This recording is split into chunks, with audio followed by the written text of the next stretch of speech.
رسول اللہ صلی اللہ علیہ وآلہ وسلم یہ مبارک دن کیسے گزارا اور ایک مسلمان کو کیسے گزارنا چاہیے؟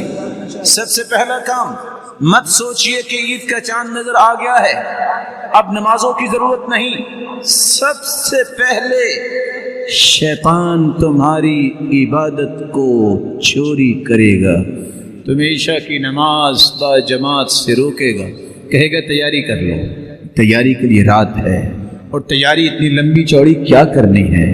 ایک مسلمان نے عید پڑھنی ہے، اس کی آداب میں ابھی بتائے دیتا ہوں۔ عشاء کی نماز اور خصوصاً فجر کی نماز، رات کپڑوں کی تیاری اور طرح طرح کی تیاریوں میں، صفائیوں میں صبح کی نماز پہ کوئی اٹھتا نہیں ہے، یہ بھی شیطان کا حملہ ہوتا ہے۔ حدیث سنیے، ایک مسلمان کو پہلا کام کیا کرنا ہے؟ چاند نظر آئے، اللہم اہلہ علینا بالامن والایمان والسلامت والاسلام ربی وربک اللہ۔ چاند کو دیکھ کے یہ دعا پڑھیے، صرف شور مت مچائیے بلکہ یہ دعا پڑھیے، اللہ امن و امان کا چاند بنا دے، اللہ آنے والا مہینہ سلامتی والا بنا دے، اللہ ایسے کاموں کی توفیق دے جس سے تو راضی ہو جائے، یہ دعا پڑھیے۔ اور آپ صلی اللہ علیہ وسلم نے فرمایا، جو عشاء کی نماز با جماعت پڑھتا ہے آدھی رات کے قیام کو اسے ثواب مل جاتا ہے، اور جو عشاء کی نماز اور فجر کی نماز کو با جماعت پڑھتا ہے اللہ ذوالجلال رات کا قیام اس کے لیے لکھ دیتے ہیں۔ صبح کی نماز با جماعت پڑھیے، اپنے اذکار کو مکمل کیجیے، اور رسول اللہ صلی اللہ علیہ وآلہ وسلم کی سنت یہ ہے، عید الفطر اور عید الاضحیٰ میں روزہ نہیں۔ کچھ لوگ اس دن بھی روزہ رکھتے ہیں، غلط کرتے ہیں، حرام ہے۔ نہا رسول اللہ صلی اللہ علیہ وسلم عن صوم یوم الفطر و یوم الاضحیٰ، عید الفطر اور عید الاضحیٰ کو روزہ رکھنے سے منع فرمایا ہے۔ بندہ مومن روزہ نہیں رکھتا، کرتا کیا ہے؟ آپ کا طریقہ مبارک یہ تھا، آپ صلی اللہ علیہ وسلم عید الفطر پڑھنے جاتے تو کھجوریں کھا کے جایا کرتے، اور وطر یعنی تا قدر استعمال کرتے، 1 3 5 7۔ کتنا ہی اچھا ہو گھر والوں کے اندر ایک ایسا شخص یہ ذمہ داری اٹھائے، میں نے سنت کو زندہ کرنا ہے، پلیٹ میں کھجوریں لے، گھر سے نکلنے سے پہلے کہے پلیٹ لے کے سامنے آئے، یہ سنت ہے، کھجوریں کھا کے جاؤ، دروازے پہ کھڑا ہو سکتا ہے۔ اور عید الاضحیٰ کا طریقہ یہ تھا، جب تک نماز نہ پڑھ لیتے کچھ نہ کھاتے، لیکن اگر کوئی بیمار ہے تو شریعت نے بیماروں کے لیے آسانیاں رکھی ہیں، وہ کھا بھی سکتا ہے۔ رسول اللہ صلی اللہ علیہ وآلہ وسلم نے پہلا کام یہ بتایا اور کر کے دکھایا کہ با جماعت نماز پڑھے، روزہ نہ رکھے، بلکہ سب سے پہلے غسل کیجئے، مسواک کیجئے، خوشبو لگائیے۔ ان عبداللہ ابن عمر كان يغتسل يوم الفطر قبل ان يغدو الى المصلى، عید الفطر کے دن عید گاہ جانے سے پہلے غسل کیا کرتے، اور صحابہ اور سلف کا یہی طریقہ تھا، كانوا يستحبون ان يغتسلوا، کہ وہ غسل کیا کرتے۔ رسول اللہ صلی اللہ علیہ وآلہ وسلم کا طریقہ مبارک یہ تھا، كان يلبس احسن ثيابه فی العیدین، سب سے خوبصورت لباس دونوں عیدوں میں اللہ کے رسول زیب تن کیا کرتے۔ وَكَانَ لِلنَّبِيِّ جُبَّةٌ يَلْبَسُهَا فِي الْعِيدَيْنِ وَيَوْمَ الْجُمْعَةِ، اللہ کے رسول کے پاس ایک جبہ تھا۔ وفی روایت اخرى وَكَانَ لِلنَّبِيِّ جُبَّتان، آپ کے 2 جبے تھے جو آپ عیدین کے وقت پہنا کرتے تھے، جمعے کے دن زیب تن کیا کرتے تھے۔ وَلِلْوُفُودِ، ڈیلیگیشن آتا اس کے استقبال کے لیے بھی، اور ایسا ملاقات کرنے کے لیے بھی آپ وہ پہن کے ہی بیٹھا کرتے تھے۔ رسول اللہ صلی اللہ علیہ وآلہ وسلم نے فرمایا، جمعے کا دن بھی عید کا دن، اس دن بھی غسل کرنا، خوشبو لگانا، مسواک کرنا، یہ سنت ہے۔ تو عید کے دن تو بالاولیٰ یہ کام کرنے چاہیے، عید الفطر اور عید الاضحیٰ۔ رسول اللہ صلی اللہ علیہ وسلم کے فرمان کی روشنی میں مت لوگوں کے اندر اسلام کا غلط مفہوم پھیلاؤ۔ کچھ لوگوں کو عید کے دن یاد آتا ہے میرا فلاں فوت ہو گیا، وہ اللہ کے پاس اللہ کی رحمت میں ہوگا، اس کے لیے دعا کیجیے، مت سنت کو چھوڑیے کہ میں آج لباس نہیں پہنوں گا، مجھے تو غم ہے۔ یہ محمد کریم کو بھی تو غم تھے، ان کے پیارے بھی تو دنیا سے چلے گئے، ان کی بیٹیاں بھی تو اللہ کے پاس چلی گئیں۔ یہ صحابہ کرام کو بھی غم تھے، لیکن یہ غم خوشی میں رکاوٹ نہیں بنے۔ اور یہ جاہلوں کا طریقہ ہے کہ آج کسی خاندان میں کوئی فوت ہو جائے، شادی طے کی ہوئی 6 مہینے 7 سال لیٹ ہو جاتی ہے۔ یہ کوئی طریقہ زندگی نہیں، یہ محمد مصطفیٰ نے طریقہ نہیں بتایا۔ خوشی کا دن، مسلمانوں کی خوشی کا دن خوشی کے ساتھ گزارے، تیار ہو کے، بلکہ صبح کی نماز کے بعد اللہ کی کبریائی بیان کیجیے۔ کان یخرج یوم الفطر فیکبر حتی یأتی بالمصلی، اللہ کے رسول عید الفطر کے دن تکبیریں کہتے جب تک عید گاہ میں نہ آ جاتے، وحتی یقضی الصلاۃ، جب تک نماز نہ ہو جاتی اس وقت تک تکبیریں کہتے۔ مسلمان کو تکبیریں کہنی چاہیے۔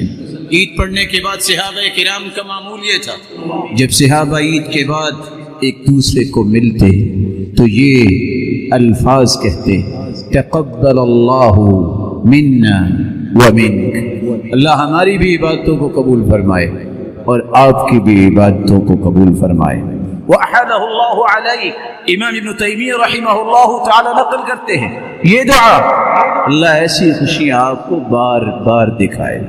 رسول اللہ صلی اللہ علیہ وسلم نے ایک ادب یہ بھی بتایا، عید پڑھتے وقت جب عیدگاہ کی طرف آؤ پیدل چل کے آؤ، اگر بیمار ہے تو گاڑی استعمال ہو سکتی ہے، سواری استعمال ہو سکتی ہے، جس راستے سے آئے ہو واپسی پہ راستہ تبدیل کر کے جاؤ۔ آپ صلی اللہ علیہ وسلم کی بھی سنت ہے، اگر آپ عیدگاہ میں نماز پڑھ رہے ہیں کھلے میدان میں تو وہاں کوئی رکھتے نہ پڑھیے عید سے پہلے نہ عید کے بعد۔ اگر آپ مسجد میں عید پڑھ رہے ہیں، نہیں انتظام ایسا، تو مسجد میں آ کے تحیت المسجد کی 2 رکعتیں پڑھ سکتے ہیں عید سے پہلے، کیونکہ آپ مسجد میں آئے۔ لیکن آپ کا طریقہ مبارک یہ تھا، كان لا يصلي قبل العيد شيئا فإذا رجع إلى منزله صلى ركعتين، آپ عید سے پہلے اور عید کے بعد چونکہ میدان میں عید پڑھتے تھے، 1000 ہاتھ مسجد نبوی سے دور جگہ تھی جہاں یہ عید پڑھی جاتی مدینہ میں، اور مکہ میں جب سے عید فرض ہوئی ہے بیت اللہ کے اندر ہی پڑھی گئی آج تک۔ تو آپ صلی اللہ علیہ وسلم کا معمول یہ تھا، عید سے پہلے اور عید کے بعد کوئی بھی عیدگاہ میں رکعت نہ پڑھتے، لیکن جب گھر واپس آتے تو 2 رکعتیں پڑھا کرتے تھے۔ سنت ہے، آپ عید پڑھنے کے بعد جب گھر واپس جائیں 2 رکعتیں پڑھیے اور آپ صلی اللہ علیہ وسلم کی سنت کو زندہ کیجیے۔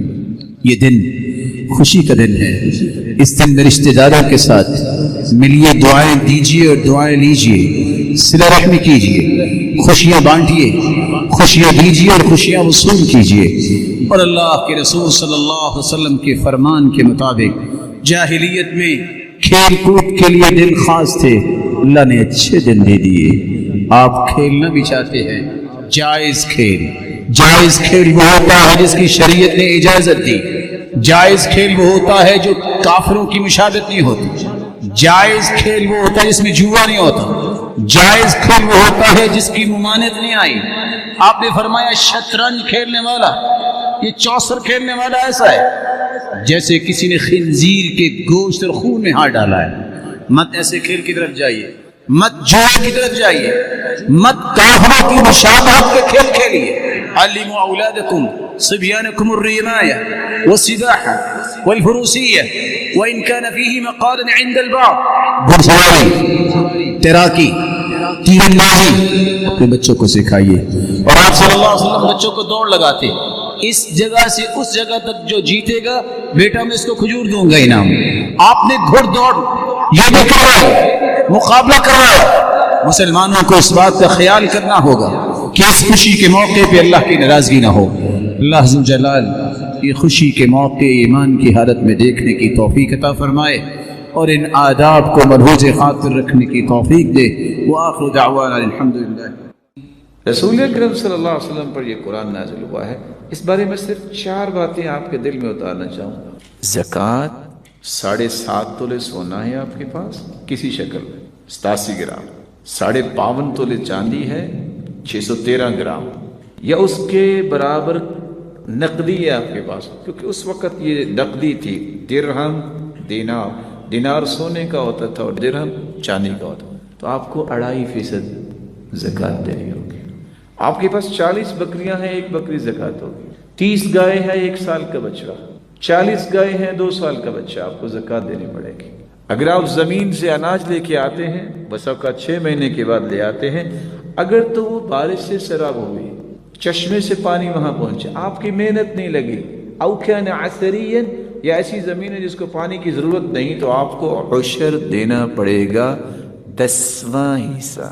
لیکن اگر وہ پانی آپ نے بالنضح او السوانی، بیل لگا کے پانی نکالا، ڈونکی کے ساتھ، ٹیوب ویل کے ساتھ، آپ کا خرچ ہوا، تو عشر نہیں، آپ کو نصف عشر 20واں حصہ بطور زکوٰۃ دینا ہوگا۔ لیکن کب؟ یہ دوسرا مسئلہ۔ ہم اناج گھر میں رکھ لیتے ہیں، 2 کلو اس کو دے دیا، 2 کلو اس کو دے دیا، آتوا حقہ یوم حصادی، جس دن کٹائی کرتے ہو نا، پہلے اللہ کا حق دو، پھر گھر لے کے جاؤ۔ زکوٰۃ والا بھی کیا کرتا ہے؟ زکوٰۃ رکھ لی، سارا سال بانٹتا رہے گا، یہ تو آپ کی ہے ہی نہیں، آپ کس اصول سے اپنے پاس رکھے ہوئے ہیں؟ زکوٰۃ فرض ہوئی، فارغ ہو جاؤ۔ اگر اتنے ہی خیر خواہ ہو، نام کما رہے ہو کہ یہ تو ساری زکوٰۃ دیتا ہے، تو آئندہ سال کی زکوٰۃ دو نا، رمضان میں حساب کر لینا۔ اللہ کے رسول کے پاس عباس رضی اللہ تعالیٰ عنہ آئے، فرمایا کہ میں رمضان میں زکوٰۃ دیتا ہوں، لیکن ضرورت اب ہے لوگوں کو، کہا اب دے دو، حساب اس وقت جا کے کر لینا۔ 4 غلطیاں اس وقت دور ہونی چاہیے۔ پہلی تو بات یہ ہے کہ کوئی ضابطے کے مطابق زکوٰۃ نہیں دیتا۔ بھٹے کا مالک وہ کہتا ہے میں نے فلاں مسجد میں 1 ٹرالی اینٹوں کی بھیج دی تھی، زکوٰۃ ہو گئی؟ جائز نہیں۔ میں نے 1 ٹرالی وہ فلاں مدرسے میں بھیج دی تھی، 1 ٹرالی میں نے فلاں غریب کو دے دی تھی، حساب کرو، حساب کر کے زکوٰۃ نکالو۔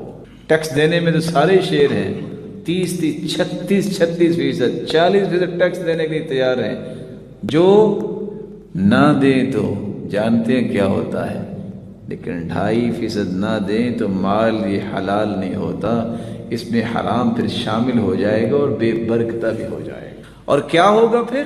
یہ سارے کا سارا مال بن جائے گا کنز۔ کنز اس مال کو کہتے ہیں جس کی زکوٰۃ نہیں دی جاتی۔ قیامت کے دن یہ گنجا سانپ بنے گا اور انسان کے گلے کا توق بن جائے گا، اور سانپ جو ہے گنجا اس لیے ہوگا کہ اس کی زہر اتنی ہوگی، ایک پھونک مار دے تو پوری دنیا کی ہریالی سیاہ ہو جائے۔ باچھوں سے پکڑے گا، ایک عذاب، فَتُقْوَى بِهَا جِبَاهُهُمْ وَجُنُوبُهُمْ وَظُهُورُهُمْ، باچھوں سے تو یہ سانپ پکڑے گا، اس کی پیشانی، اس کے پہلو اور اس کی پشت کو تپایا جائے گا جہنم کی آگ پر، حساب کر کے زکوٰۃ دیا۔ ایک دوسری بات، زکوٰۃ جب وقت آ جائے نکال دو۔ اگر آپ پورا سال زکوٰۃ کو اپنے اکاؤنٹ میں رکھتے ہیں، تھوڑی تھوڑی کر کے بانٹتے رہتے ہیں، تو جو اس کے پروفٹس آ رہے ہیں اس کی زکوٰۃ کون دیتا ہے؟ آپ نے کس اصول کے مطابق اپنے پاس رکھی؟ وہ تو آپ کی ہے ہی نہیں، وہ تو مال اللہ کا ہو گیا۔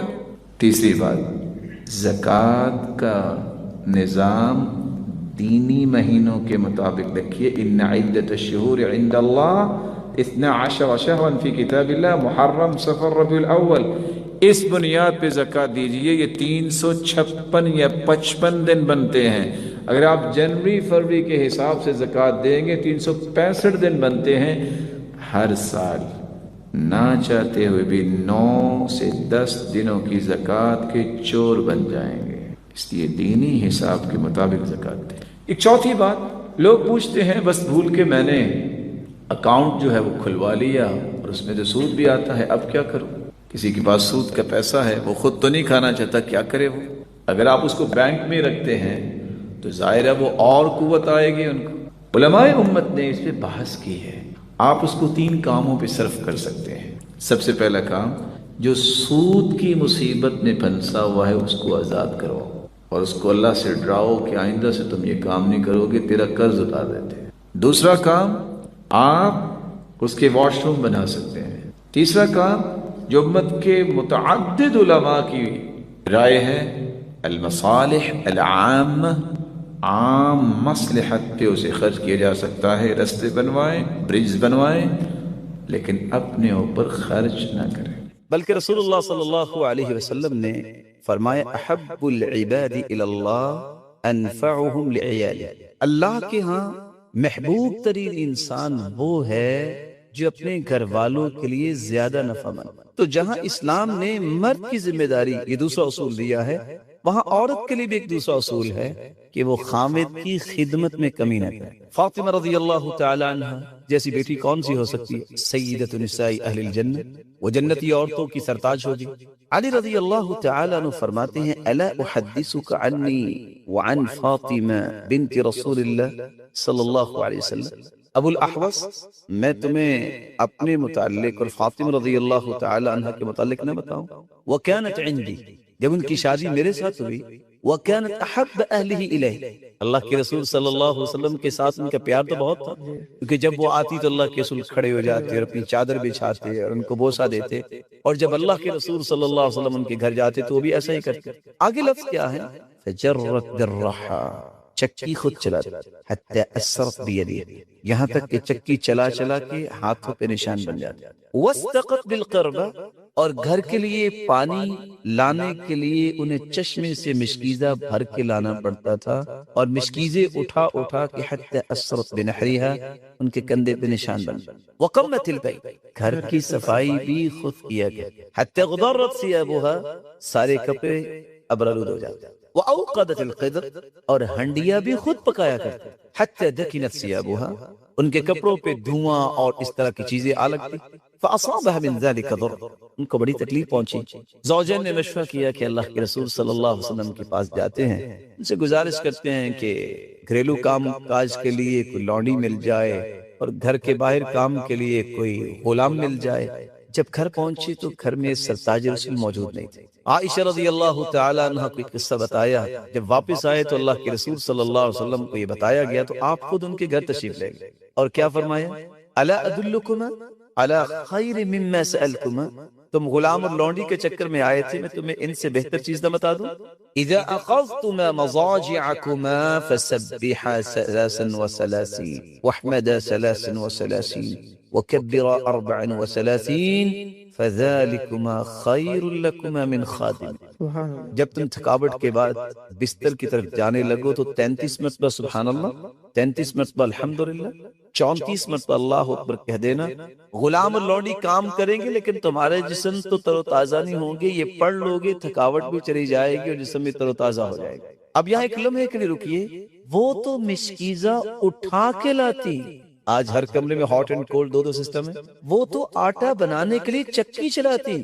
آج تو ایک لفظ بولا جاتا ہے کہ آٹا ختم ہو گیا ہے، ایک نہیں 5 10 بوریاں آٹے کی گھر میں آ جاتی ہیں۔ آج تو شاید خوش قسمت ہی کوئی لوگ ہیں جو مہینہ بھر گھر میں پکا کے کھاتے ہیں اور ان کی محبت بھی رہتی ہے، وگرنہ آدھ مہینہ تو یہی کال آتی ہے کہ بس بازار سے لیتے آنا، اور صفائی کے لیے ایک نہیں 2 3 خادمات رکھی ہوئی ہیں۔ پھر بھی اللہ کا اگر شکر نہ ہو تو ایمانداری سے سوچنے والی بات ہے، پھر ہم کہاں کھڑے۔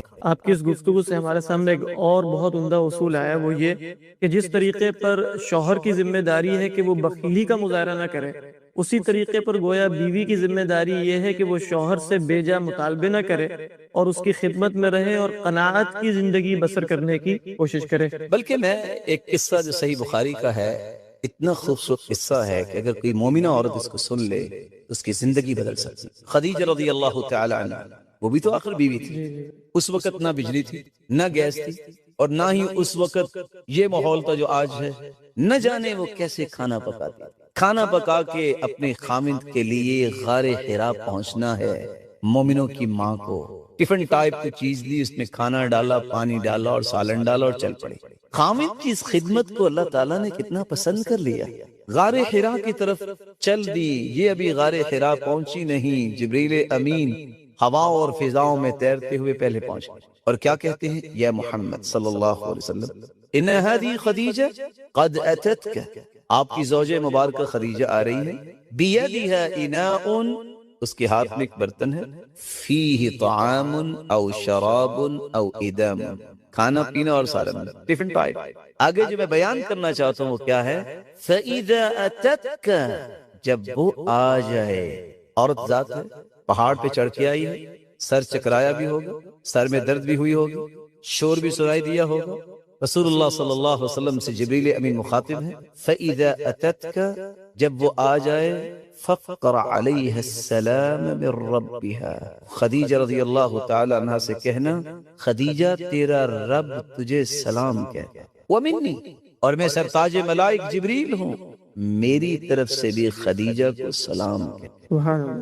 وَبَشِّرْهَا بِبَيْتٍ فِي الْجَنَّةِ من قصب لا صخب فيه ولا نصب، خوشخبری دے دینا خدیجہ کو، خدیجہ جنت میں تیرا ایسا گھر بنا دیا گیا ہے، خوش ہو جاؤ، جس میں نہ کبھی تھکاوٹ ہوگی نہ سر درد۔ صالحہ اور مومنہ اور تقیہ عورت کے لیے صحیح بخاری کی روایت کتنا ہی خوبصورت پیغام لے کے آئی ہے کہ اگر وہ خامن کی خدمت میں کمی نہیں کرتی، جہاں اس کی نیکیوں میں اور اعمال صالحہ میں شریک ہوتی ہے، وہاں اللہ رب العزت نے اپنی اس بندی پر سلام بھیجا ہے، اور جبریل امین بھی سلام کرتے نظر آئے اور جنت کی بشارتیں ملتی نظر آئی۔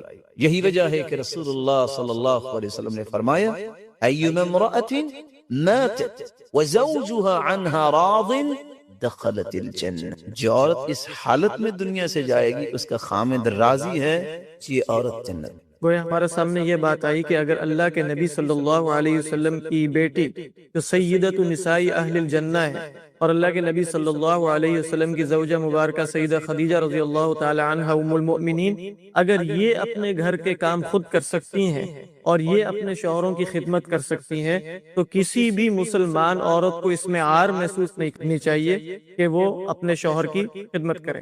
کیا گھر کو قائم رکھنے کے حوالے سے ہمارے پاس کچھ اور اصول بھی ہیں کہ جن کو ہم دیکھ سکتے ہیں جو گھر کو ایک مثالی خاندان بنا دیں؟ زبیر رضی اللہ تعالی عنہ کی جو بیوی تھی اسماء رضی اللہ تعالی عنہ، سیدہ عائشہ کی بہن، سیدہ عائشہ رضی اللہ تعالی عنہ کی بہن، وہ کیا فرماتی، کنت انقل النوا، میں زبیر رضی اللہ تعالی عنہ کے گھوڑوں کے لیے کھجوروں کی گٹلیاں اکٹھی کر کے لاتی ان کی خوراک کے لیے، اور کہاں سے، علی ثلثی فرسخ، ایک فرسخ 3 میل کا ہوتا ہے، اور اگر فرسخ کا تہائی حصہ ہوا تو کتنے میل ہوئے، 1 میل، اور 1 میل آج کل کے حساب سے 1.40 کلومیٹر ہوتا ہے۔ اتنی دور سے اپنے خامد کی اطاعت اور خدمت کے لیے کہ ان کے گھوڑوں کے لیے خوراک بنانی ہے، اگر اسماء جا سکتی ہے تو گھر بیٹھی عورت اپنے خامد کے کھانے کا خیال کیوں نہیں کر سکتی؟ اور یہاں میں ایک بات بطور پیغام دینا چاہوں گا، امن کو گھروں میں قائم کرنے کے لیے آج محبت کیوں نہیں ہے؟ پرانی عورتوں کا یہ ذہن ہوتا تھا کہ میں اپنے ہاتھ سے کھانا پکاؤں گی تو میری محبت بھی کھانے میں شامل ہوگی۔ آج یہی تو وجہ ہے کہ اگر خامد کو نظر آتا ہے کہ کھانا نہیں پکائے گی، وہ کہتا ہے کوئی بات نہیں، باہر سے آ جائے، باہر سے آ جائے۔ جب اس سے استغنا بڑھتی ہے تو محبت بھی تو اتنی ہی حاصل ہوگی۔ اس لیے اس بات میں کوئی ڈاؤٹ نہیں ہے کہ انسان بازار سے کھانا کھا سکتا ہے اور خرید سکتا ہے، کوئی ایسا مسئلہ نہیں ہے، بہت عادت نہ بنا لی جائے۔ عادت نہ بنا لی جائے۔ انسان کو کوشش کرنی چاہیے کہ گھر میں پکا کھانا کھائے، اور اس کے 2 فائدے ہیں۔ پہلا فائدہ یہ ہے، آپ کی بیوی آپ کے سامنے وضو کرتی ہے، نماز پڑھتی ہے۔ شیخ صاحب انشاءاللہ یہ گفتگو جاری رہے گی، اور ماشاءاللہ بہت ہی عمدہ باتیں اور سننے کا بھی اشتیاق ہے، لیکن وقت کی نزاکت کا بھی ہمیں احساس ہے۔ اس نشست میں ہمارے سامنے 2 باتیں بہت اہم آئیں کہ ہر مسلمان کو اللہ کے نبی صلی اللہ علیہ وسلم کی بیٹی سیدہ فاطمہ رضی اللہ تعالی عنہا، اور اسی طریقے پر آپ کی زوجہ محترمہ اور آپ کی حبیبہ سیدہ خدیجہ رضی اللہ تعالی عنہا کا اسوہ ہر وقت اپنے سامنے رکھنا چاہیے۔ رسول اللہ صلی اللہ علیہ وسلم نے فرمایا، اکمل المؤمنین ایمانا احسنہم خلقا، تم میں کامل مومن وہ ہے جس کا اخلاق اچھا ہے۔ افضل المؤمنین ایمانا احسنہم خلقا، تم میں سب سے افضل مومن وہ ہے جس کا اخلاق اچھا ہے۔ انسان دنیا کی آنکھوں کا تارا تو کہ چند لمحات اس سے ملاقات ہوتی ہے، سریرا ملے، السلام علیکم، ہاؤ آر یو، کیسے ہیں، کیف حالت، لیکن اصل تارا اور ستارہ وہی ہوتا ہے جو اپنی بیوی کی آنکھوں کا ستارہ ہوتا ہے۔ اس لیے رسول اللہ صلی اللہ علیہ وسلم نے فرمایا، خیرکم خیرکم لأہلہ وَأَنَا خَيْرٌ لِأَهْلِ، تم میں بہترین وہ ہے جو اپنی بیوی کے معاملے میں بہترین ہے۔ وَأَنَا خَيْرٌ لِأَهْلِ، اور میں اپنی بیوی کے معاملے میں بہت بہتر ہوں. کون کہہ رہے ہیں؟ رسول اللہ صلی اللہ علیہ وسلم. اسود رضی اللہ تعالی عنہ سیدہ عائشہ رضی اللہ تعالی عنہا سے سوال کرتے ہیں ماذا يصنع النبی صلی اللہ علیہ وسلم فی بیتہ؟ آپ صلی اللہ علیہ وسلم کے گھریلو معمولات کیسے تھے؟ کیا آپ جابر حکمرانوں کی طرح اپنے گھر میں رہتے یا آج کل کے نوجوانوں کی طرح جو کہتے نہیں رعب ہونا چاہیے کہ جب میں آواز نکالوں تو اگلی آواز خشک ہو جانی چاہیے؟ نہیں. كان في مهنة أهله أي في خدمة أهله صلی اللہ علیہ وسلم. سیدہ عائشہ رضی اللہ تعالی عنہا فرماتی ہیں آپ کے گھریلو معاملات میں تعامل ایسا تھا كان في مهنة أهله، ہم 9 بیویاں ان کی خدمت تو کرتی لیکن آپ کا اسلوب اتنا مبارک اور اتنا خوبصورت تھا محسوس یوں ہوتا کہ اللہ کے رسول صلی اللہ علیہ وسلم ہماری خدمت کر رہے. یرقع دلوہ یخصف نعلہ یفلی ثوبہ یخدم نفسہ. آپ صلی اللہ علیہ وسلم اگر جوتے میں کوئی مسئلہ بن جاتا تو اس کو درست خود کر لیتے، اگر کپڑے کو ٹانکنا ہوتا تو بس اوقات اس کو خود کر لیتے. یرقع دلوہ، اگر پانی نکالنے کے لیے ڈول اس کا مسئلہ بن جاتا تو اس کو بھی درست خود کر لیتے. وَيَحْلِبُ شَأْتَهُ، اور اپنے مبارک ہاتھوں سے بکری کا دودھ دھویا کرتے. وَيَعْمَلُ مَا يَعْمَلُ الرِّجَالُ فِي بُيُوتِهِمْ، کل کائنات سے اعلیٰ اور ارفع اور اسما ہستی، لیکن ہر وہ کام کرنے میں کبھی عیب نہ سمجھتے جو عام انسان اچھی گھرداری کے لیے کام کرتا ہے. لیکن فَإِذَا حَضَرَتِ الصَّلَاةِ قام الى الصلاة، جب نماز کا وقت ہوتا اس طرح آرام سے مسجد کی طرف چلے جاتے جیسے گھر والوں کو پہچان. اللہ صلی اللہ علیہ وسلم نے فرمایا احب العباد الى اللہ انفعهم لعیالی، کائنات میں سب سے بہترین اللہ کے ہاں وہ شخص ہے جو اپنے اہل و عیال کے معاملے میں نفع مند ہو. اس کی زندگی سے اہل و عیال کو دینی نفع بھی ہو، دنیاوی نفع بھی ہو، معاشرتی نفع بھی ہو، معاشی نفع بھی ہو. زندگی کے تمام کارنرز میں وہ نفع مند شخصیت، عضو نافع اپنے گھر میں اور اپنے خاندان میں اپنے آپ کو ثابت کرے. رسول اللہ صلی اللہ علیہ وسلم کس طرح اپنے گھر والوں کے معاملے میں حسن معاشرت کرتے تھے. آج اس طرح کی گفتگو یا تو سنائی نہیں جاتی کہ ایسا کرنا پڑے گا، یا اس لیے سنائی نہیں جاتی شاید کہ یہ خوبصورت زاویے ہمارے علم سے محو ہو گئے اور ان کی طرف ہم نے رجوع نہیں کبھی کیا، یا اس لیے نہیں سنائے جاتے کہ لوگ کیا کہیں گے. رضا الناس غایہ لا تدرک، لوگوں کو راضی کرنا ایک ایسی انتہا، لوگ کبھی نہیں راضی ہوئے، اللہ کی رضا چاہیے. اس لیے احمد بن حرب رحمہ اللہ تعالی کہا کرتے تھے عبدت اللہ 50 سنة فما وجدت لذة العبادة حتى تركت 3 أشياء. 50 سال میں نے عبادت کی لیکن عبادت میں مجھے لذت نہیں آئی جب تک میں نے 3 چیزیں چھوڑنے دی.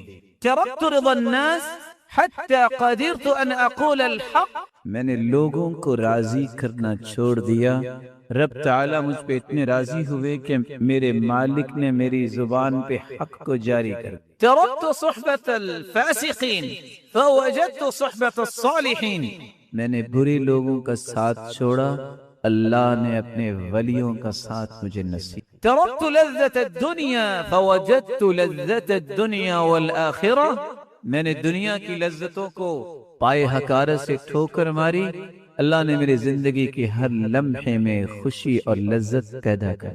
رسول اللہ صلی اللہ علیہ وسلم نے اس لیے فرمایا من التمس رضا الناس بسخط اللہ سخط اللہ علیہ واسخط علیہ الناس ومن التمس رضا الناس بسخط اللہ ومن التمس رضا اللہ بسخط الناس رضی اللہ عنہ وارض عنہ الناس. جو رب کو راضی کرتا ہے لوگوں کو ناراض کر بیٹھتا ہے، کبھی پریشان نہ ہو. اللہ خود بھی راضی ہوتے ہیں اور لوگوں کو نکیل ڈال کے راضی کرتے ہیں. بلا کیسے؟ ان قلوب بنی آدم بین اصبعین من اصابع الرحمن یقلبها کیف یشاء. پوری کائنات کے دل تو اللہ کی 2 انگلیوں کے درمیان ہیں، جب چاہے میرا مالک جدھر چاہے ان کو پھیر دے۔ اس لیے اللہ کے رسول صلی اللہ علیہ وسلم کثرت سے یہ دعا کیا کرتے تھے، یا مقلب القلوب ثبت قلبی علی دینک، اے دلوں کے پھیرنے والے میرے دل کو دین پر ثابت کر دے۔ یا مصرف القلوب صرف قلبی الی طاعتک، اے دلوں کے پھیرنے والے میرے دل کو اپنی اطاعت کی طرف پھیر۔ رسول اللہ صلی اللہ علیہ وسلم معاشرت کے پہلو گھر میں کس طرح پیش کرتے؟ سب سے پہلا طریقہ، آپ جب بھی اپنے گھر والوں سے گفتگو کرتے تو آپ تبسم فرماتے، تبسمک فی وجہ اخیک لک صدقہ، مسکرا کے ملنا یہ بہت بڑا صدقہ۔ اور آپ ایسے ناموں کے ساتھ پکارتے، یا عائش، یا حمیرہ، کبھی ترخیم مرخم کر کے، کبھی پورے نام سے آدھا نام، کس لیے؟ دل جیتنے کے لیے، حسن معاشرت امت کو سمجھانے کے لیے۔ رسول اللہ صلی اللہ علیہ وسلم گھر میں اگر ہوتے، ما عاب النبی صلی اللہ علیہ وسلم طعاما قط ان اشتهاه واكله والا تركه، آپ کے سامنے کوئی کھانا آتا، پسند آ جاتا تو کھا لیتے، نہ آتا تو عیب نہیں نکالتے۔ لیکن آج اگر معمولی سے اس میں کوئی فرق آ جائے کہ اس میں نمک اور مرچ زیادہ ہے، بس اس دن اس کی کم بختی آ جائے۔ آپ سے بھی غلطی ہو سکتی ہے، اس طرح سے غلطی ہوئی ہے تو آپ کو بھی تھوڑا سا ٹالریٹ کرنا ہے۔ رسول اللہ صلی اللہ علیہ وسلم نے کبھی عیب نہیں نکالا۔ من لم یشکر الناس لم یشکر اللہ، جو لوگوں کا شکریہ ادا نہیں کرتا وہ اللہ کا بھی شکر گزار بندہ نہیں بن سکتا۔ رسول اکرم صلی اللہ علیہ وسلم جب گھر میں کوئی اچھا معاملہ دیکھتے فوراً تعریفی کلمات کہتے اور ایسے انداز کو اختیار کرتے جس سے ان کے عمل کی قدر ہو رہی ہے اور ان کا شکریہ ادا ہو رہا ہے۔ رسول اللہ صلی اللہ علیہ وسلم نے کبھی بھی کسی کوتاہی کی وجہ سے ساری نیکیوں کو نظر انداز نہیں کیا۔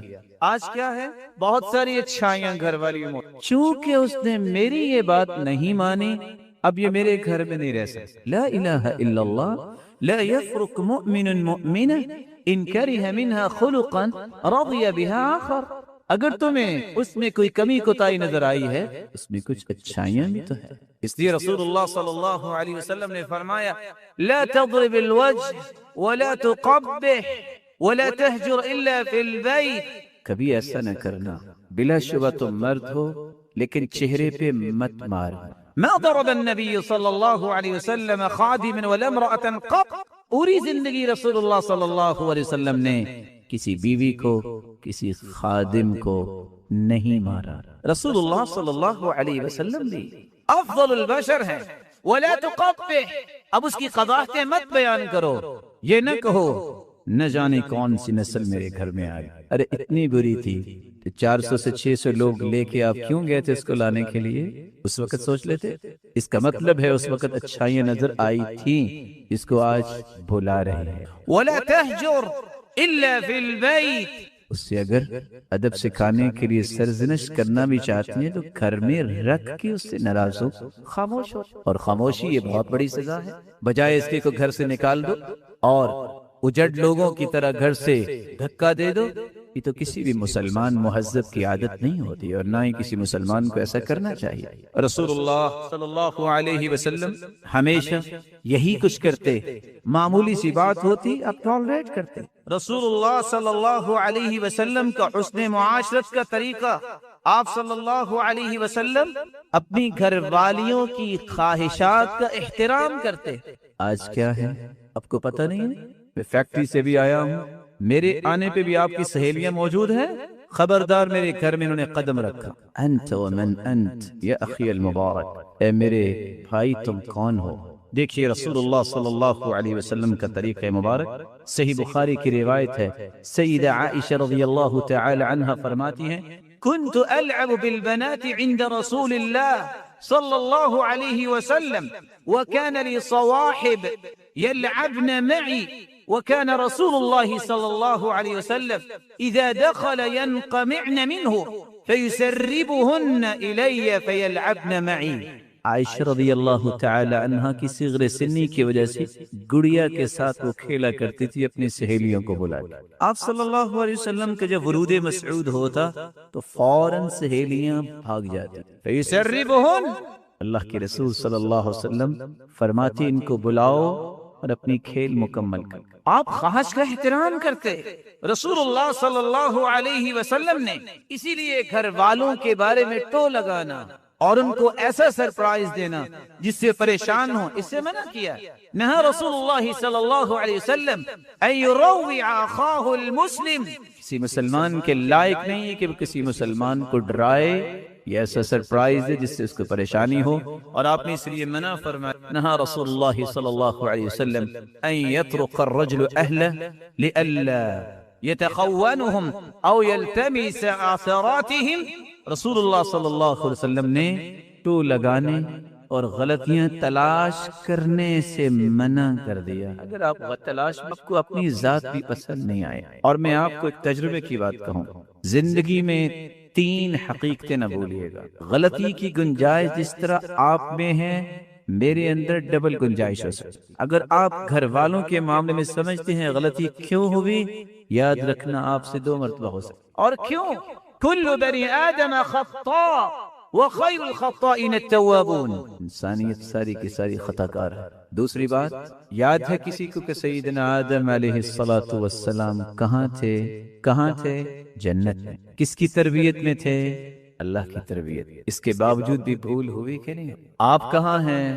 دنیا میں۔ کس کی تربیت میں ہیں؟ میں نہیں کہتا استاد، یہ والدین کی تربیت میں ہے۔ آج کل معاشرے کی تربیت کون کر رہا ہے؟ دوست، گلی بازار، میڈیا، تربیت بھی ایسی ہو، پھر غلطی کی گنجائش بڑھ جائے۔ جب تک آپ غلطی کی اصلاح کے لیے پلاننگ نہیں کرتے، اس کا وجود ختم نہیں ہو سکتا، اور یہ بشری تقاضا ہے، بھول ہوگی، لیکن اس بھول کو درست کرنا یہ آپ کی ذمہ داری ہے۔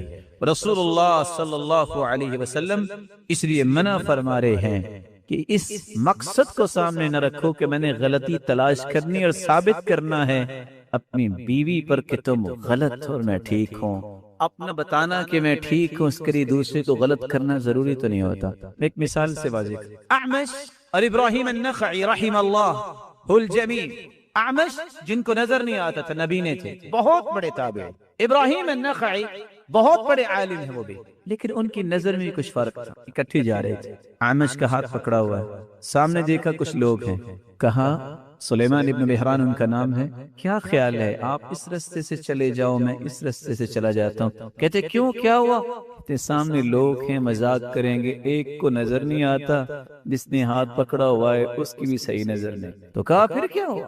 نحن نؤجر وهم یأسمون، ہمیں اس کا اجر ملے گا اور وہ گنہگار ہوں گے۔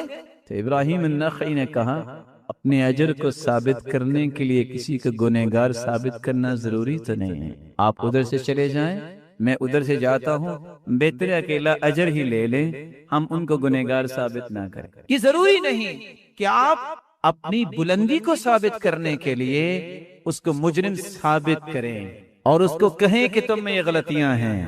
رسول اللہ صلی اللہ علیہ وسلم نے کس طرح اپنے گھر والوں کا خیال کیا؟ رسول اللہ صلی اللہ علیہ وسلم کے گھر والوں میں سے کوئی بیمار ہوتا تو اہتمام کیا کرتے؟ كان رسول اللہ صلی اللہ علیہ وسلم اذا مرض احد من اہلی نفث علیہ بالمعوذات، گھر والوں میں آپ فوراً توجہ کرتے اور ان کو دم کرتے، قل اعوذ برب الفلق اور قل اعوذ برب الناس پڑھ کر۔ یہاں رک کے میں مرد و زن دونوں کو ایک گزارش کے طور پہ تنبیہ کروں، بچہ، بیٹا اور بیٹی نعمت ہے، اگر وہ بیمار ہو جائے اور اللہ کے پاس چلا جائے، ڈائیورس ہو جاتی ہے، کیوں؟ طلاق لے لی جاتی ہے، یہ خلا، اس کو تو ہوش ہی نہیں ہے، یہ وقت پہ لے جاتا ہاسپٹل تو میرا بیٹا فوت نہ ہوتا۔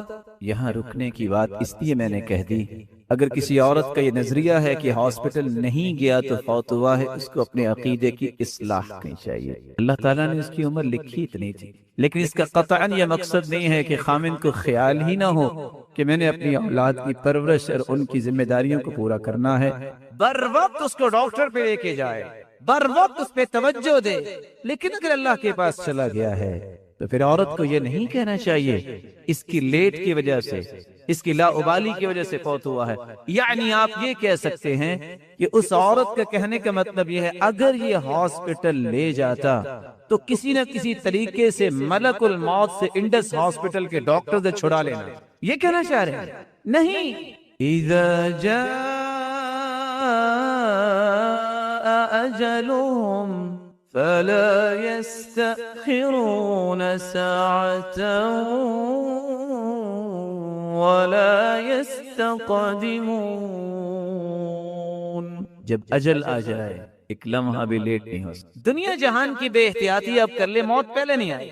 دنیا جہان کے احتیاطات آپ اختیار کر لے، موت لیٹ نہیں ہو سکتی، وقت پہ آئے۔ لیکن اہتمام خود اللہ کے رسول صلی اللہ علیہ وسلم نے کیا ہے، وہ کرنا چاہیے، اس میں انسان کو کمی کوتاہی نہیں کرنی چاہیے۔ لیکن اللہ کا فیصلہ جب آ جائے تو پھر اس عورت کو بھی اس صحابیہ کی زندگی کو یاد کرنا چاہیے، رمیصہ الغمیصہ رضی اللہ تعالی عنہ، ابو طلحہ کی بیوی رضی اللہ تعالی عنہ۔ اللہ کے رسول فرماتے ہیں دخلت الجنہ، میں جنت میں گیا تو خوشبوئیں آئیں۔ میں نے پوچھا یہ کس کی خوشبو ہے؟ جواب ملا هذه الرمیصہ، یہ آپ کی صحابیہ رمیصہ ہے۔ کس وجہ سے جنت اور یہ حفاظہ اور یہ خوشبوئیں کس وجہ سے؟ اکیلی جان گھر میں ہے، ایک بیٹا اللہ نے دیا، بیمار تھا، خامد کام پہ چلا گیا، خامد کے بعد بیٹا فوت ہوا، اس نے نہیں کچھ چلایا، نہیں شور مچایا، نہیں واویلا کیا، نہیں کسی کو بلایا، قدر اللہ وما شاء فعل، غسلته وکفنته وحنطته، اکیلی جان نے غسل دیا، اکیلی جان نے کفن پہنایا، اکیلی جان نے خوشبو لگائی، ایک کارنر میں رکھا۔ خامد واپس آیا۔ آج کل کی پڑھی لکھی عورت ہو تو آپ کہہ سکتے ہیں جو بھی کہنا چاہیں کہ آنے کے بعد اس کا حشر ہوگا کیا اور وہ خامد کا کرے گی کیا، لیکن جب وہ آئی اس نے بات تک نہیں کی۔ باپ نے آ کے پوچھا کیف ابنی، بیٹا کیسا ہے؟ قالت اہدى ما كان، پہلے سے سکون میں ہے۔ کیوں سکون میں ہے؟ اللہ کے پاس چلا گیا۔ کیا میں اپنے بیٹے سے زیادہ محبت کرتا ہوں کہ میرا رب؟ یہ سمجھنے کی بات ہے۔ کھانا لے کے آئی، کھانا کھا لیا، ثم تجملت له كما تجملت له من قبل، اسی طرح اہتمام کیا، اپنے خامن کے پاس آئی اور ایک بات کہتی ہے لو ان قوما استعاروا شيئا الهم يمنعوا۔ میں آپ سے ایک مسئلہ پوچھنا چاہ رہی ہوں، اگر کسی قوم نے کوئی چیز ادھار لی ہو، اس سے کہا جائے واپس کرو، تو واپس کرنی چاہیے کہ نہیں؟ کہا کرنی چاہیے۔ کہ الہم یمنعوا، یہ کہنا چاہیے نہیں نہیں میں نہیں واپس کروں گا۔ قال بئس ما قالوا، کون کہہ رہا ہے ایسا؟ تو بری بات ہے، قرض تو واپس کرنا چاہیے۔ قالت حد ابنک، بیٹا تجھے اللہ نے ادھار دیا تھا، واپس لے۔ کہا کیا کہہ رہی ہو؟ کہا جو میں نے کہہ دیا تھا کہہ دیا۔ اس صابرہ عورت کے اس صبر کی وجہ سے اللہ رب العزت نے اس کو اور بھی اولاد دی۔ جب صبح آئے تو وحی کا نزول ہو چکا تھا اور اللہ کے رسول صلی اللہ علیہ وسلم نے فرمایا بارک اللہ فی لیلتکما، اللہ تمہاری رات میں برکت فرمائے۔ اللہ نے پھر اولاد بھی دی، چلتی زمین پہ ہے اور اس کے قدم کی آہٹ اور خوشبو جنت میں دکھائی۔ رسول اللہ صلی اللہ علیہ وسلم نے گھر والوں کے لیے حسن معاشرت اختیار کی، بلکہ آپ صلی اللہ علیہ وسلم اللہ تعالی عنہ فوت ہو گئی تو آپ کیا کہا کرتے؟ ان كان ليذبح الشاة فيتتبع بها صدائق خدیجہ فیہدیہا لہن، جب بھی گھر میں کوئی قربانی کرتے تو رسول اللہ صلی اللہ علیہ وسلم فوراً گوشت کے حصے بنا کے خدیجہ رضی اللہ تعالی عنہا کی سہیلیوں کو بھجوایا کرتا۔ آج کیا ہوتا ہے؟ اچھا تمہیں اپنی سہیلیاں یاد ہیں اور میرے دوستوں کی خبر نہیں ہے تو آپ بھی دوستوں کو بھیج لو، آپ بھی اپنے دوستوں کو بھیجو۔ لیکن رسول اللہ صلی اللہ علیہ وسلم نے جو سلسلہ اختیار کیا ہے اس کو بھی اختیار کرو۔ سب سے بڑی جو کمی معاشرے کے اندر ہے کہ کوئی خامد اپنی بیوی کو آن کرنے کے لیے تیار نہیں ہوتا۔ آن کرنے کا میں معنی کیا لے رہا ہوں؟ اس کو بتائے کہ میں تمہارے بغیر نہیں رہ سکتا، اور عورت بھی آن کرنے کے لیے تیار نہیں ہے، عیب سمجھتی ہے۔ سیدہ عائشہ رضی اللہ تعالی عنہا جن کے پاس رسول اللہ صلی اللہ علیہ وسلم نے آنا تھا، اونٹ کی تبدیلی کی وجہ سے سیدہ حفصہ رضی اللہ تعالی عنہا کے پاس چلے گئے۔ اللہ کے رسول کی مروت اور آپ کا اخلاق، آپ خاموش ہو گئے۔ جب اونٹ چینج ہوا آپ نے سمجھا کہ سیدہ عائشہ رضی اللہ تعالی عنہ ہے، ان کا اون سیدہ حفصہ کے پاس چلا گیا تو سیدہ عائشہ نے کیا کہا تھا، اللہم سلط علی اقربا تلدغنی، یا اللہ تیرے پیارے پیغمبر میرے پاس نہیں آئے، میں ان کے بغیر کیسے رہ سکتی ہوں، اچھا پھر مجھ پہ بچھو بھیج دے جو مجھے ڈس جائے، میں دور کیسے رہ سکتی۔ یہی اللہ کے رسول صلی اللہ علیہ وسلم نے خود کیا جب سیدہ عائشہ رضی اللہ تعالی عنہ نے ام زرع رضی اللہ تعالی عنہ کا قصہ بیان کیا۔ 11 عورتیں اکٹھی ہوئیں، ہر عورت نے اپنے ہی گھر کی کہانی شروع کی، میرا خامد تو چیتے جیسا ہے، دوسری کہتی ہے میرا خامد تو خرگوش جیسا ہے، اور میرا خامد تو فلاں ہے۔ سب سے بہترین قصہ ام زرع نے بیان کیا۔ تو رسول اللہ صلی اللہ علیہ وسلم نے جب یہ بات سنی سیدہ عائشہ سے، اور پوری کہانی تسلی سے سنی کہ بیوی بات کر رہی ہے، اس کو روکا نہیں ہے کہ رک جاؤ میں بہت اس وقت ٹینس ہوں، تمہیں پتہ نہیں میرے معاملات کا، آپ نے سنی ہے بات۔ اور آخر میں کیا کہا، کنت لکی کابی زرع لام زرع الا ان ابا زرع طلق وانا لا اطلق۔ عائشہ خوش ہو جاؤ، ان عورتوں میں سب سے اچھا قصہ ام زرع کا ہے جو ابو زرع کے بارے میں اس نے بتایا۔ میں بھی ابو زرع سے اچھا ہوں، ابو زرع نے تو طلاق دے دی تھی، عائشہ میں تمہیں پوری زندگی ساتھ رکھوں گا، طلاق نہیں دوں گا، یہاں ہر چھوٹی بات پہ میں تمہیں گھر سے نکال دوں گا۔ تربیت کا یہ انداز نہیں ہے، یہ طلاق کوئی ڈرانے کے لیے کوئی ٹولز اللہ تعالیٰ نے نہیں دیے کہ بس اس کے ذریعے ہی ڈراؤ۔ اخفہم فی اللہ، اگر ڈرانا ہے تو اللہ سے ڈراؤ، کہ یاد رکھنا قیامت کو اللہ پوچھیں گے تم کیا جواب دو گی۔ میں نہیں چاہتا کہ کل قیامت کو بھی تمہیں کوئی سوال ہو اور تیرے درجات میں کمی ہو جائے۔ اخفہم فی اللہ، اللہ سے اسے ڈرایا جائے۔ رسول اللہ صلی اللہ علیہ وسلم اپنی زندگی کے معاملات کو کس طرح پیش کر رہے ہیں، انک لن تنفق نفقہ الا اجرت فیہا حتی اللقمہ ترفعها الى فی امرأتک، بہت بڑا صدقہ ہے کہ تم خود بھی ایک لقمہ اٹھا کے اپنی گھر والی کو پیش کرو۔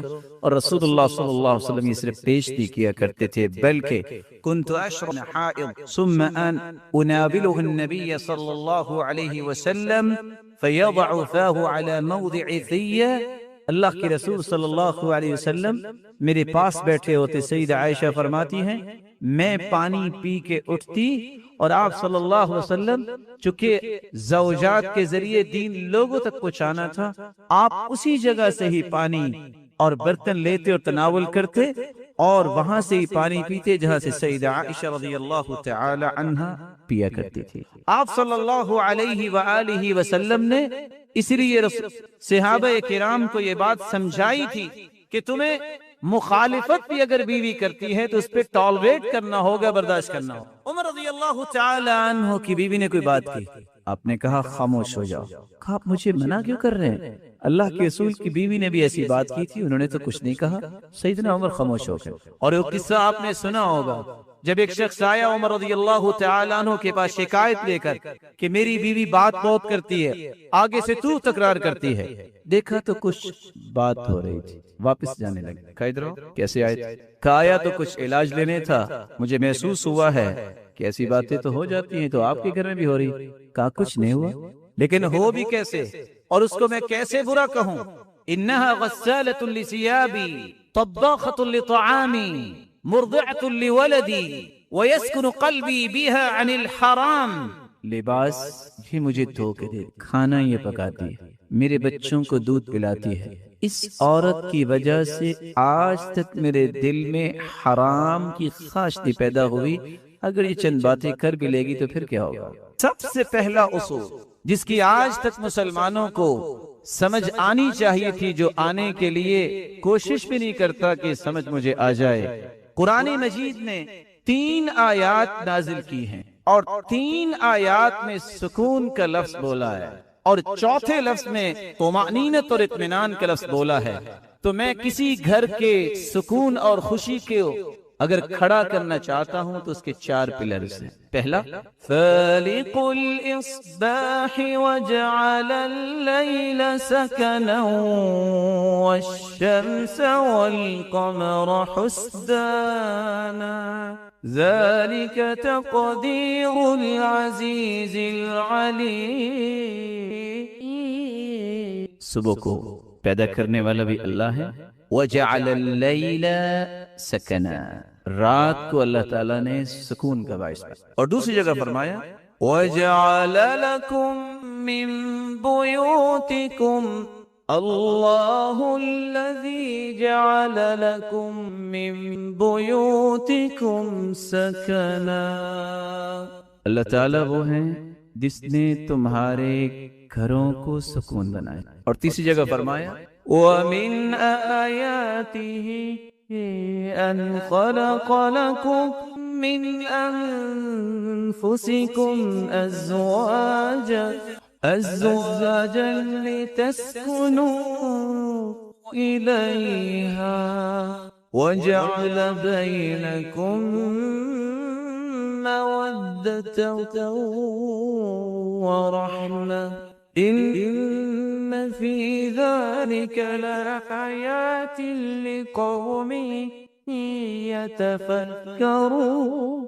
اللہ تعالیٰ کی ویسے تو بہت ساری نشانیاں ہیں، ان نشانیوں میں ایک نشانی یہ بھی ہے کہ اللہ تعالیٰ نے تمہیں اپنے نبی کے ذریعے پیغام دیا کہ نکاح کرو، یہ سنت ہے، اور تمہاری بیوی کو تمہارے لیے سکون کا باعث بنا. اور چوتھی آیت اللہ رب العزت فرماتے ہیں الذین آمنوا وتطمئن قلوبهم بذکر اللہ الا بذکر اللہ تطمئن القلوب. ایمان والوں کا اللہ تعالیٰ نے اطمینان اور سکون رکھا ہے تو اپنے ذکر میں رکھا. لیکن ان چاروں آیات کو سمجھنا ہے. جو شخص یہ کہتا ہے کہ مجھے خوشی ملے، سکون ملے، اور اس کا گھر اب اس کے لیے باعث سکون نہیں، دنیا کے کسی کونے میں اسے سکون نہیں ملے. جو شخص سکون اور خوشی کا متلاشی ہے، اس کے لیے اس کی گھر والی اور گھر والی کے لیے اس کا گھر والا خوشی اور سکون کا باعث نہیں، اس کو دنیا میں کہیں بھی خوشی نہیں ملے. جو شخص فطرت کے بنائے ہوئے اصول رات کے اندر سکون نہیں حاصل کرتا، وہ دن کے رسول اللہ صلی اللہ علیہ وآلہ وسلم یہ مبارک دن کیسے گزارا اور ایک مسلمان کو کیسے گزارنا چاہیے. سب سے پہلا کام، مت سوچئے کہ عید کا چاند نظر آ گیا ہے اب نمازوں کی ضرورت نہیں. سب سے پہلے شیطان تمہاری عبادت کو چوری کرے گا، تمہیں عشاء کی نماز با جماعت سے روکے گا، کہے گا تیاری کر لو، تیاری کے لیے رات ہے، اور تیاری اتنی لمبی چوڑی کیا کرنی ہے. ایک مسلمان نے عید پڑھنی ہے، اس کی آداب میں ابھی بتائے دیتا ہوں. عشاء کی نماز اور خصوصاً فجر کی نماز، رات کپڑوں کی تیاری اور طرح طرح کی تیاریوں میں، صفائیوں میں صبح کی نماز پہ کوئی اٹھتا نہیں ہے. یہ بھی شیطان کا حملہ ہوتا ہے. حدیث سنیے، ایک مسلمان کو پہلا کام کیا کرنا ہے؟ چاند نظر آئے، اللہم اہلہ علینا بالامن والایمان والسلامت والاسلام ربی وربک اللہ. چاند کو دیکھ کے یہ دعا پڑھیے، صرف شور مت مچائیے، بلکہ یہ دعا پڑھیے اللہ امن و امان کا چاند بنا دے، اللہ آنے والا مہینہ سلامتی والا بنا دے، اللہ ایسے کاموں کی توفیق دے جس سے تو راضی ہو جائے. یہ دعا پڑھیے.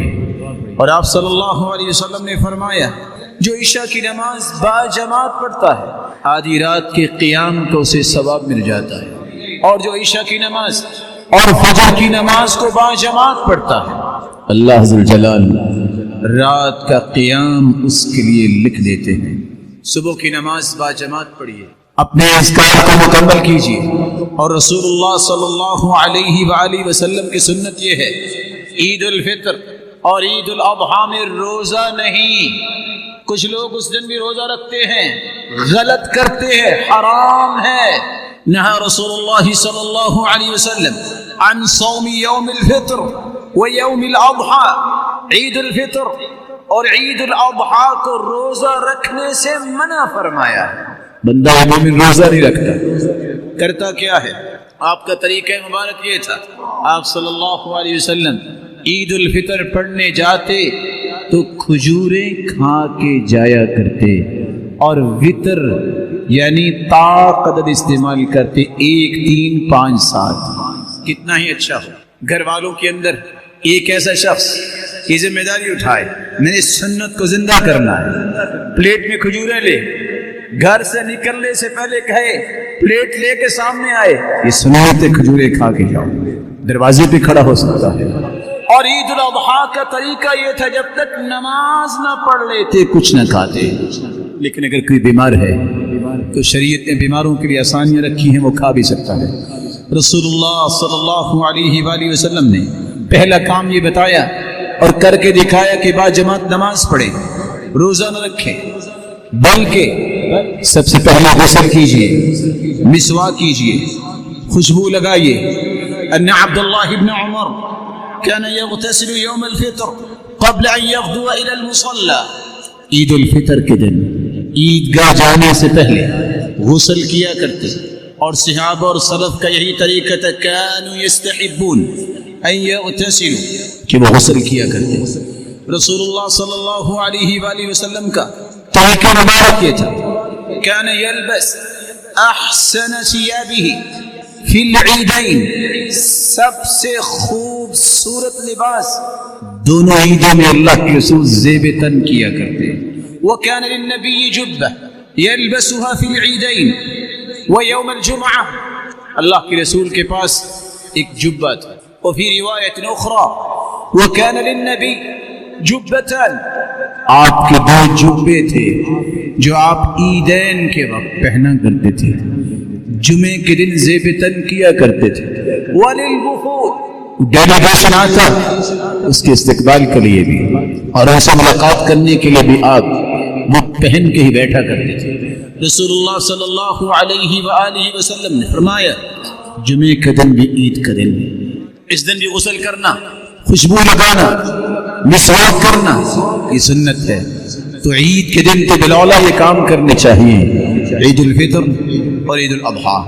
رسول اللہ صلی اللہ علیہ وسلم کے فرمان کی روشنی میں مت لوگوں کے اندر اسلام کا غلط مفہوم پھیلاؤ۔ کچھ لوگوں کو عید کے دن یاد آتا ہے میرا فلاں فوت ہو گیا، وہ اللہ کے پاس اللہ کی رحمت میں ہوگا، اس کے لیے دعا کیجیے۔ مت سنت کو چھوڑیے کہ میں آج لباس نہیں پہنوں گا، مجھے تو غم ہے۔ یہ محمد کریم کو بھی تو غم تھے، ان کے پیارے بھی تو دنیا سے چلے گئے، ان کی بیٹیاں بھی تو اللہ کے پاس چلی گئیں، یہ صحابہ کرام کو بھی غم تھے، لیکن یہ غم خوشی میں رکاوٹ نہیں بنے۔ اور یہ جاہلوں کا طریقہ ہے کہ آج کسی خاندان میں کوئی فوت ہو جائے، شادی طے کی ہوئی 6 مہینے 7 سال لیٹ ہو جاتی ہے۔ یہ کوئی طریقہ ہے زندگی نہیں، یہ محمد مصطفیٰ نے طریقہ نہیں بتایا۔ خوشی کا دن، مسلمانوں کی خوشی کا دن خوشی کے ساتھ گزارے، تیار ہو کے، بلکہ صبح کی نماز کے بعد اللہ کی کبریائی بیان کیجیے۔ کان یخرج یوم الفطر فیکبر حتی یأتی بالمصلی، اللہ کے رسول عید الفطر کے دن تکبیریں کہتے جب تک عید گاہ میں نہ آ جاتے، وحتی یقضی الصلاۃ، جب تک نماز نہ ہو جاتی اس وقت تک تکبیریں کہتے۔ مسلمان کو تکبیریں کہنی چاہیے۔ عید پڑھنے کے بعد صحابہ کرام کا معمول یہ تھا، جب صحابہ عید کے بعد ایک دوسرے کو ملتے تو یہ الفاظ کہتے، تقبل اللہ منا ومنک، اللہ ہماری بھی عبادتوں کو قبول فرمائے اور آپ کی بھی عبادتوں کو قبول فرمائے۔ وَأَحَدَهُ اللَّهُ عَلَيْهِ، امام ابن تیمیہ رحمہ اللہ تعالی نقل کرتے ہیں یہ دعا، اللہ ایسی خوشیاں آپ کو بار بار دکھائے۔ رسول اللہ صلی اللہ علیہ وسلم نے ایک ادب یہ بھی بتایا، عید پڑھتے وقت جب عیدگاہ کی طرف آؤ پیدل چل کے آؤ، اگر بیمار ہے تو گاڑی استعمال ہو سکتی ہے، سواری استعمال ہو سکتی ہے، جس راستے سے آئے ہو واپسی پہ راستہ تبدیل کر کے جاؤ۔ آپ صلی اللہ علیہ وسلم کی بھی سنت ہے، اگر آپ عیدگاہ میں نماز پڑھ رہے ہیں کھلے میدان میں تو وہاں کوئی رکھتے نہ پڑھیے عید سے پہلے نہ عید کے بعد۔ اگر آپ مسجد میں عید پڑھ رہے ہیں، نہیں انتظام ایسا، تو مسجد میں آ کے تحیت المسجد کی 2 رکعتیں پڑھ سکتے ہیں عید سے پہلے، کیونکہ آپ مسجد میں آئے۔ لیکن آپ کا طریقہ مبارک یہ تھا، كان لا يصلي قبل العيد شيئا فإذا رجع إلى منزله صلى ركعتين، آپ عید سے پہلے اور عید کے بعد چونکہ میدان میں عید پڑھتے تھے، 1000 ہاتھ مسجد نبوی سے دور جگہ تھی، جہاں یہ عید پڑھی جاتی مدینہ میں، اور مکہ میں جب سے عید فرض ہوئی ہے بیت اللہ کے اندر ہی پڑھی گئی ہے آج تک۔ تو آپ صلی اللہ علیہ وسلم کا معمول یہ تھا، عید سے پہلے اور عید کے بعد کوئی بھی عیدگاہ میں رکعت نہ پڑھتے، لیکن جب گھر واپس آتے تو 2 رکعتیں پڑھا کرتے تھے۔ سنت ہے، آپ عید پڑھنے کے بعد جب گھر واپس جائے 2 رکعتیں پڑھیے اور آپ صلی اللہ علیہ وآلہ وسلم کی سنت کو زندہ کیجیے۔ یہ دن خوشی کا دن ہے، اس دن میں رشتہ داروں کے ساتھ ملیے، دعائیں دیجیے اور دعائیں لیجیے، صلہ رحمی کیجیے، خوشیاں بانٹیے، خوشیاں دیجیے اور خوشیاں وصول کیجیے۔ اور اللہ کے رسول صلی اللہ علیہ وسلم کے فرمان کے مطابق جاہلیت میں کھیل کود کے لیے دن خاص تھے، اللہ نے اچھے دن دے دیے۔ آپ کھیلنا بھی چاہتے ہیں، جائز کھیل، جائز کھیل وہ ہوتا ہے جس کی شریعت نے اجازت دی، جائز کھیل وہ ہوتا ہے جو کافروں کی مشابہت نہیں ہوتی، جائز کھیل وہ ہوتا ہے جس میں جوا نہیں ہوتا، جائز کھیل وہ ہوتا ہے جس کی ممانعت نہیں آئی۔ آپ نے فرمایا شطرنج کھیلنے والا، یہ چوسر کھیلنے والا ایسا ہے جیسے کسی نے خنزیر کے گوشت اور خون میں ہاتھ ڈالا ہے۔ مت ایسے کھیل کی طرف جائیے، مت جوا کی طرف جائیے، مت کافروں کی مشابہت کے کھیل کھیلیے۔ علموا اولادکم صبیانکم الرمایہ والسباحہ والفروسیہ وان کان فیہ مقال عند البعض، گھڑ سواری، تیراکی، تیر اندازی اپنے بچوں کو سکھائیے۔ اور آپ صلی اللہ علیہ وسلم بچوں کو دوڑ لگاتے، اس جگہ سے اس جگہ تک جو جیتے گا بیٹا میں اس کو کھجور دوں گا انعام۔ آپ نے گھڑ دوڑ یہ بھی کر رہا ہے، مقابلہ کر رہا ہے۔ مسلمانوں کو اس بات کا خیال کرنا ہوگا کہ اس خوشی کے موقع پہ اللہ کی ناراضگی نہ ہو۔ اللہ ذو جلال یہ خوشی کے موقع ایمان کی حالت میں دیکھنے کی توفیق عطا فرمائے اور ان آداب کو ملحوظ خاطر رکھنے کی توفیق دے۔ وآخر دعوانا الحمدللہ۔ رسول اللہ صلی اللہ علیہ وآلہ وسلم یہ مبارک دن کیسے گزارا اور ایک مسلمان کو کیسے گزارنا چاہیے؟ سب سے پہلا کام، مت سوچئے کہ عید کا چاند نظر آ گیا ہے اب نمازوں کی ضرورت نہیں۔ سب سے پہلے شیطان تمہاری عبادت کو چوری کرے گا، تمہیں عشاء کی نماز با جماعت سے روکے گا، کہے گا تیاری کر لو، تیاری کے لیے رات ہے، اور تیاری اتنی لمبی چوڑی کیا کرنی ہے؟ ایک مسلمان نے عید پڑھنی ہے، اس کی آداب میں ابھی بتائے دیتا ہوں۔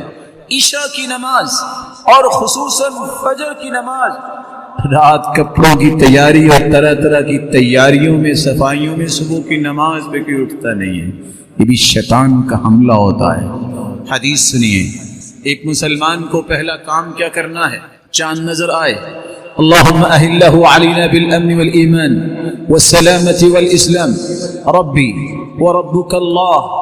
چاند کو دیکھ کے یہ دعا پڑھیے، صرف شور مت مچائیے بلکہ یہ دعا پڑھیے، اللہ امن و امان کا چاند بنا دے، اللہ آنے والا مہینہ سلامتی والا بنا دے، اللہ ایسے کاموں کی توفیق دے جس سے تو راضی ہو جائے، یہ دعا پڑھیے۔ اور آپ صلی اللہ علیہ وسلم نے فرمایا جو عشاء کی نماز با جماعت پڑھتا ہے آدھی رات کے قیام کو اسے ثواب مل جاتا ہے، اور جو عشاء کی نماز اور فجر کی نماز کو با جماعت پڑھتا ہے اللہ ذو الجلال رات کا قیام اس کے لیے لکھ دیتے ہیں۔ صبح کی نماز با جماعت پڑھیے، اپنے اذکار کو مکمل کیجیے، اور رسول اللہ صلی اللہ علیہ وآلہ وسلم کی سنت یہ ہے عید الفطر اور عید الاضحیٰ میں روزہ نہیں۔ کچھ لوگ اس دن بھی روزہ رکھتے ہیں، غلط کرتے ہیں، حرام ہے۔ نہا رسول اللہ صلی اللہ علیہ وسلم عن صوم یوم الفطر و یوم الاضحیٰ، عید الفطر اور عید الاضحیٰ کو روزہ رکھنے سے منع فرمایا ہے۔ بندہ مومن روزہ نہیں رکھتا، کرتا کیا ہے؟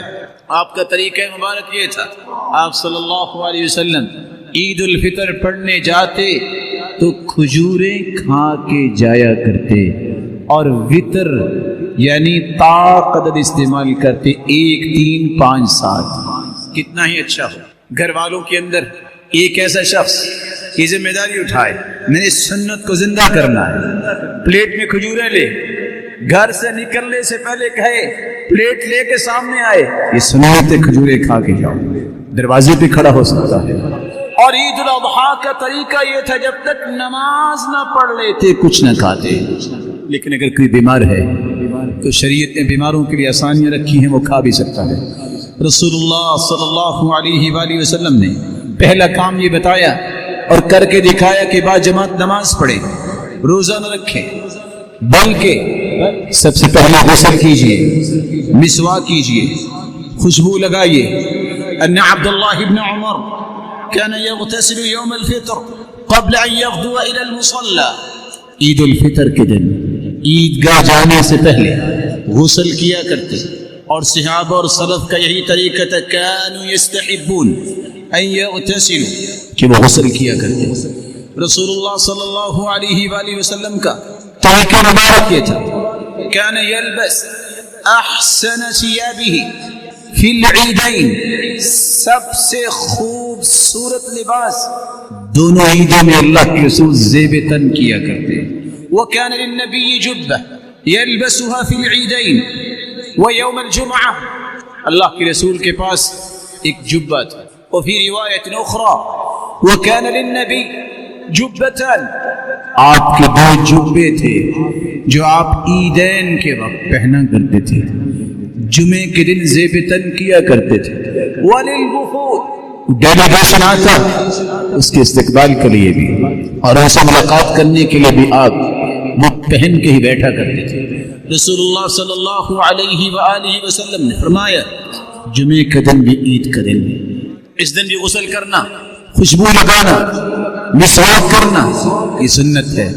تو عید کے دن تو بالاولیٰ یہ کام کرنے چاہیے، عید الفطر اور عید الاضحیٰ. رسول اللہ صلی اللہ علیہ وسلم کے فرمان کی روشنی میں مت لوگوں کے اندر اسلام کا غلط مفہوم پھیلاؤ. کچھ لوگوں کو عید کے دن یاد آتا ہے میرا فلاں فوت ہو گیا، وہ اللہ کے پاس اللہ کی رحمت میں ہوگا، اس کے لیے دعا کیجیے.